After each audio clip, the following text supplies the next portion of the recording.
السلام علیکم ورحمۃ اللہ وبرکاتہ۔ ناظرین، استقبال ہے آپ کا ہمارے چینل الاخبار میڈیا پر۔ ناظرین، ایک بہت بڑی خبر آ رہی ہے کہ مشہور محدث الدکتور محمود الطحان رحمۃ اللہ علیہ 87 سال کی عمر میں اس دار فانی سے کوچ کر گئے ہیں۔ انا للہ و انا الیہ راجعون۔ آپ کا تعلق شہر حلب ملک شام سے تھا۔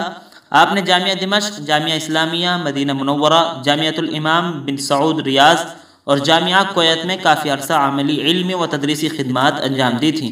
موصوف کی لکھی ہوئی 2 کتابوں کو کافی پذیرائی ملی، جن میں اصول حدیث پر سہل انداز سے لکھی ہوئی کتاب تیسیر و مصطلح الحدیث اور تخریج حدیث کے اصولوں پر مشتمل سب سے پہلی تتبع و استقرائی طریقے پر لکھی ہوئی کتاب اصول التخریج و دراست الاسانید شامل ہیں، جن کو کافی مدارس و جامعات میں بطور نصاب کے پڑھایا جاتا ہے۔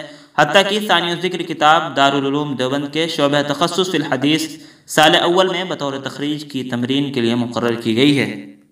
باری تعالیٰ حضرت کے علمی خدمات کو قبول فرما کر جنت الفردوس میں اعلیٰ سے اعلیٰ مقام عطا فرمائے۔ ناظرین، آپ حضرات سے بھی حضرت کے لیے دعائے مغفرت کی درخواست ہے۔ دعائے کلمات کمنٹ باکس میں بھی ضرور لکھیں۔